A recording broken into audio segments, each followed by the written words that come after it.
Yes, guys, and welcome to RGHandhelds once again. Today we're going to check out the cool little Powkiddy X39.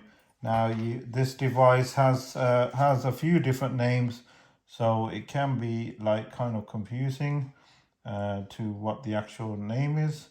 But basically, we'll call this the X39, which is by Powkiddy.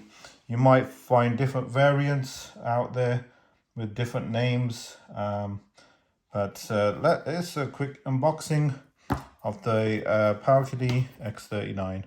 So here we go. Just want to say a big thanks to Banggood for sending this out. Huge thanks there. So you got two USB ports, which I believe are for joysticks, which you can get this version with joysticks. This did not come with any joysticks, but I believe you can put them in there. I'm not too sure if you can actually use these as storage or, OTG. I've not tested that yet. And you have the card slot there on the front. Basic, straightforward menu, select and start. Your speaker, ABXY here. And then your buttons on the top, joystick and D-pad in the usual positions. So it's a 4.3-inch IPS screen, resolution of 480 by 272, supports trans-flash card. It says up to 64, but you can get away with putting as big as one you want in there. It supports Type-C charging. I'm not too sure what connect the double handle means, but that probably means the dual joysticks, I presume.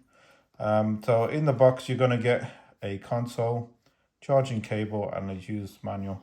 Bit of Chinese writing there. It's quite small, hard to read. And that's it, guys. Let's go ahead and get this unboxed. I think this is my personal preference. I think it's a cool device. A quick lowdown on the proper specs for this, what I found. Screen is a 4.3-inch IPS 480 by 272, which is an aspect ratio of 16.9. The socket is the Action Semiconductor ATM7051 PowerVR SG X540 inside. It's a Cortex A9 quad core. RAM, I believe, is 128 megabyte, LPDDR2.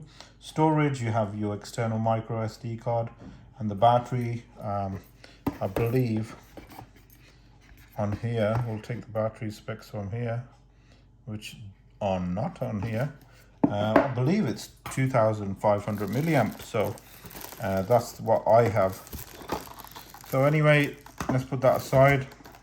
Here's your charging cable, Type-C USB as usual. You get this card in here, pass quality check, and that's it in the box apart from the manual. The usual manual in Chinese, and I believe there is English in there somewhere.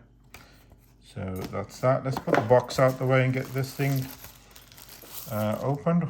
While that's happening, we'll just power this thing up as well. So take a look at the top again.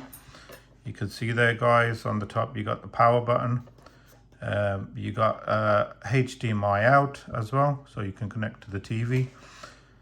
And you have your USB ports, Type-C, as I told earlier. And your volume up and down with your 3.5mm, your headphone jack there. Your R2, L2 here, and your R1, R2. They feel quite nice, quite comfy, nothing special. I believe the actual device might be dead. Let's try again. Oh, there we go. Play game.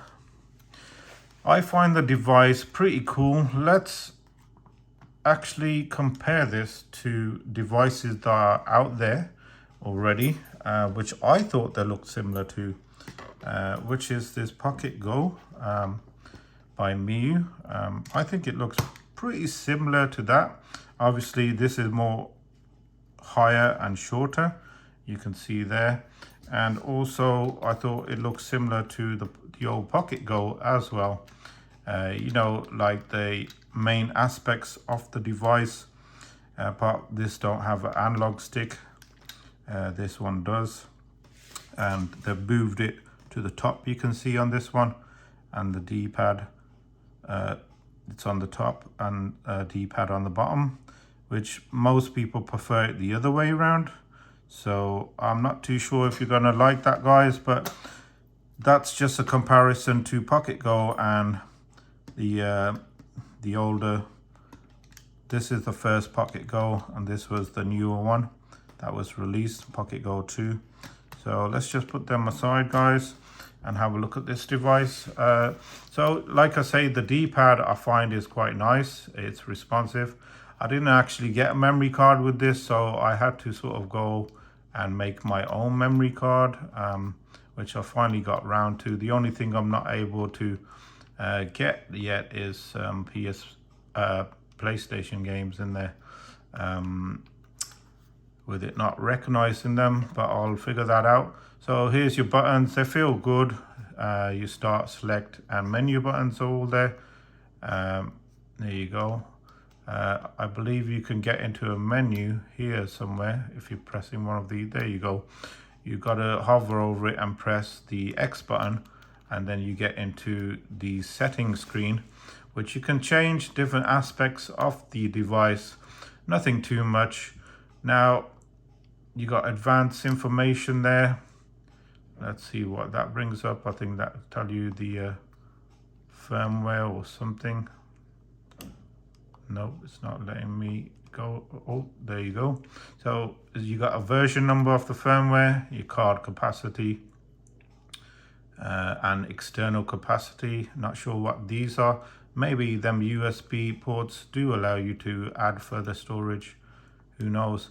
But I have to say, guys, this is a great device. I think it can be a pretty cool device. I'm quite liking it, but I'm not liking the firmware. I think if it can get a custom firmware, then this could be a real winner. Might able to even activate these USB ports for OTG, which can come in handy. There's nothing down this side, guys. The top seems to have more or less everything. The model number X39 Powkiddy, as I said. There's a true ampage at the back. For the battery, I was correct, 2500 milliamp. 5 volts input, 1.5 amps. And you can see in there. So trans flash card slot on the bottom. And this is basically your interface. So you use the shoulder buttons to scroll across. Not too sure what these sections are, but you have a favorites. Not too sure what a C is. You can see what I mean now by the actual firmware.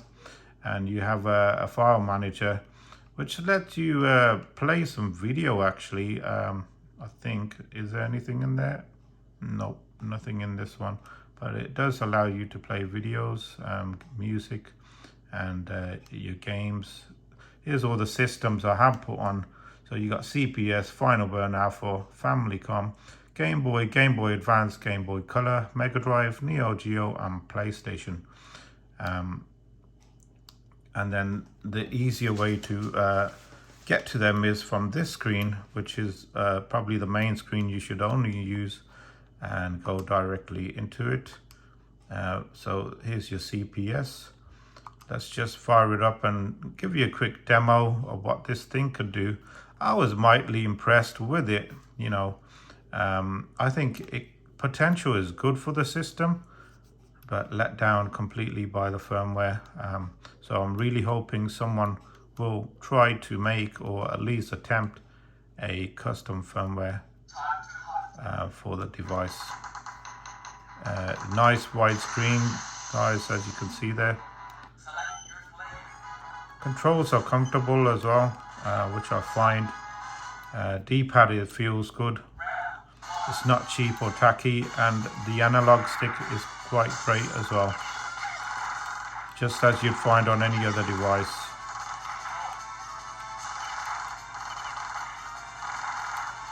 So you can see there, guys. And to exit, I believe you just press that one. And you can change certain aspects of the game in settings like the sound, map, the buttons, screen size, aspect ratio, joystick mode, and reset settings. So you do have some options in there for changing settings. You got final burn alpha there, guys, as well.